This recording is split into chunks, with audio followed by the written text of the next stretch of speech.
नमस्कार। आज हम यूपीएससी करंट अफेयर्स पर गहराई से बात करेंगे।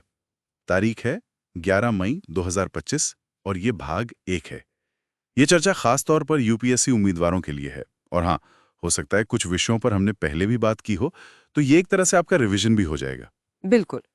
आज के हमारे स्रोतों में देखिए, मीथेन उत्सर्जन पर आईईए की रिपोर्ट है, सोंगा ड्रोन है, मैड मैक्स प्रयोग, मानस नेशनल पार्क, पीएमएफएमई योजना। हाँ, और बलूचिस्तान के घटनाक्रम, पाकल-दुल परियोजना, भारत न्यूजीलैंड एफटीए वार्ता, ल्यूपस बीमारी और आईएमएफ से जुड़ी खबरें भी हैं। तो चलिए शुरू करते हैं।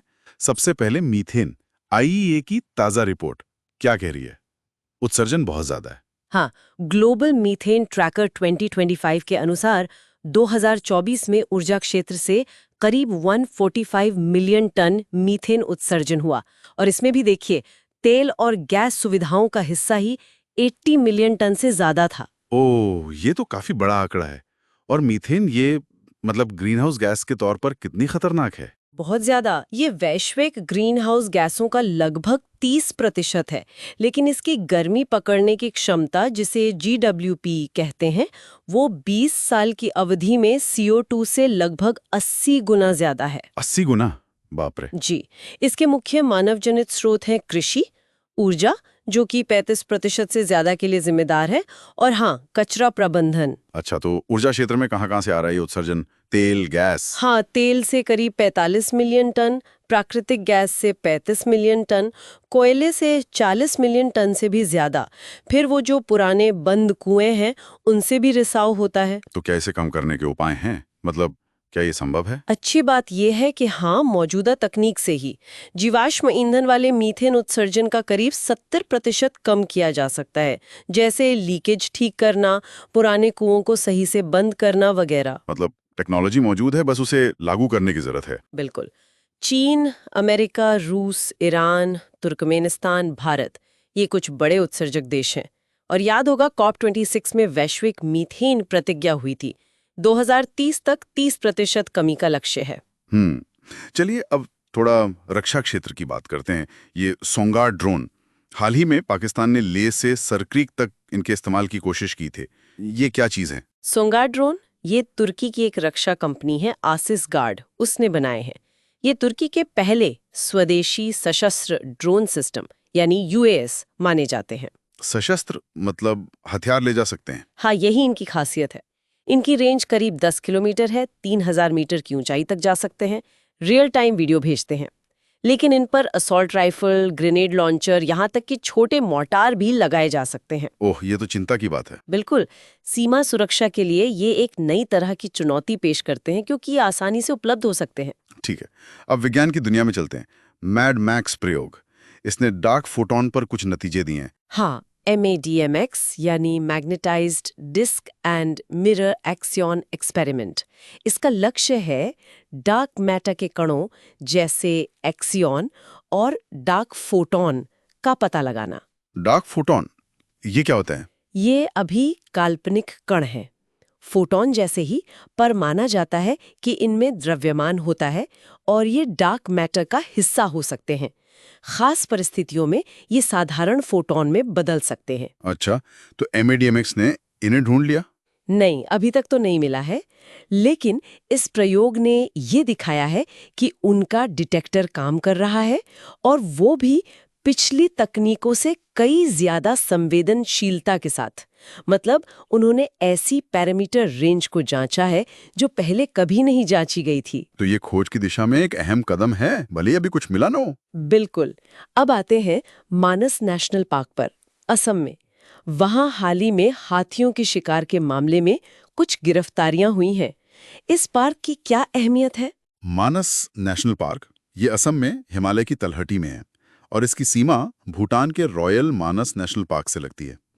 ये सिर्फ एक पार्क नहीं है, ये एक यूनेस्को विश्व धरोहर स्थल है, टाइगर रिजर्व है, हाथी रिजर्व, बायोस्फीयर रिजर्व और एक महत्वपूर्ण पक्षी क्षेत्र भी है। यानी कई मायनों में महत्वपूर्ण है। जी हाँ, यहाँ से मानस नदी बहती है जो ब्रह्मपुत्र के सहायक है, और यहाँ हिस्पिड खरगोश, पिग्मी हॉग, गोल्डन लंगूर जैसी कई दुर्लभ और लुप्तप्राय प्रजातियां पाई जाती हैं। बोडो समुदाय का भी इससे गहरा संबंध है। अब एक सरकारी योजना की बात करते हैं, पीएमएफएमई योजना, प्रधानमंत्री सूक्ष्म खाद्य प्रसंस्करण उद्यम उन्नयन योजना। बिहार इसमें नंबर 1 रहा है। ये योजना क्या है? ये योजना 2020 में खाद्य प्रसंस्करण उद्योग मंत्रालय ने शुरू की थी। केंद्र प्रायोजित योजना है ये। इसका मुख्य उद्देश्य है देश भर में जो छोटे छोटे फूड प्रोसेसिंग यूनिट हैं उनको बढ़ावा देना, उनकी क्षमता बढ़ाना, उन्हें लोन आसानी से मिले ये देखना। अच्छा, मतलब छोटे उद्यमियों की मदद के लिए। हाँ बिल्कुल, उन्हें संगठित सप्लाई चेन से जोड़ना, ब्रांडिंग और मार्केटिंग में मदद करना। इसमें व्यक्तिगत इकाइयों को प्रोजेक्ट लागत का 35% तक क्रेडिट लिंक्ड सब्सिडी मिलती है, जिसकी ऊपरी सीमा 10 लाख रुपए है। और एफपीओज, एसएचजीज के लिए भी कुछ है? हाँ, एफपीओज, एसएचजीज, सहकारी समितियों को भी मदद है। सीड कैपिटल मिलता है, कॉमन इंफ्रास्ट्रक्चर बनाने के लिए 35% सब्सिडी, अधिकतम 3 करोड़ तक, और ब्रांडिंग के लिए 50% अनुदान। इसमें एक जिला एक उत्पाद यानी ओडोप पर भी फोकस है। ये तो काफी व्यापक योजना लगती है। वित्त पोषण कैसे होता है? ज्यादातर राज्यों में 60-40 का अनुपात है, केंद्र और राज्य का। पूर्वोत्तर और हिमालयी राज्यों के लिए 90-10 है, और केंद्र शासित प्रदेशों में 100% केंद्र देता है। चलिए अब जरा अंतर्राष्ट्रीय मामलों पर आते हैं। बलूचिस्तान, वहां बीएलए यानी बलूचिस्तान लिबरेशन आर्मी ने कुछ सैन्य चौकियों पर कब्जे का दावा किया है। ये इलाका कहाँ है? बलूचिस्तान मुख्य रूप से पश्चिमी पाकिस्तान में है, लेकिन इसका कुछ हिस्सा दक्षिण पूर्वी ईरान तक भी फैला है। ये बलूच लोगों का पारंपरिक क्षेत्र है। क्षेत्रफल के हिसाब से ये पाकिस्तान का सबसे बड़ा प्रांत है, पर आबादी सबसे कम है। राजधानी क्वेटा है शायद? जी हाँ, क्वेटा। इसकी सीमाएं उत्तर में अफगानिस्तान और दक्षिण में अरब सागर से लगती हैं। यहाँ बलूच, पश्तून, सिंधी जैसे कई जातीय समूह रहते हैं। भाषाएं भी बलूची, ब्राहुई, पश्तो, सिंधी बोली जाती हैं। इतिहास काफी पुराना है, 1947 से ये पाकिस्तान का हिस्सा है। ठीक है, एक और प्रोजेक्ट की बात करते हैं, पाकल दुल जल विद्युत परियोजना, जम्मू कश्मीर में। इसकी पारेषण लाइन को मंजूरी मिली है। ये प्रोजेक्ट क्या है? पाकल दुल प्रोजेक्ट किश्तवाड़ जिले में चिनाब नदी की एक सहायक नदी है मरसुदर, उस पर बन रहा है।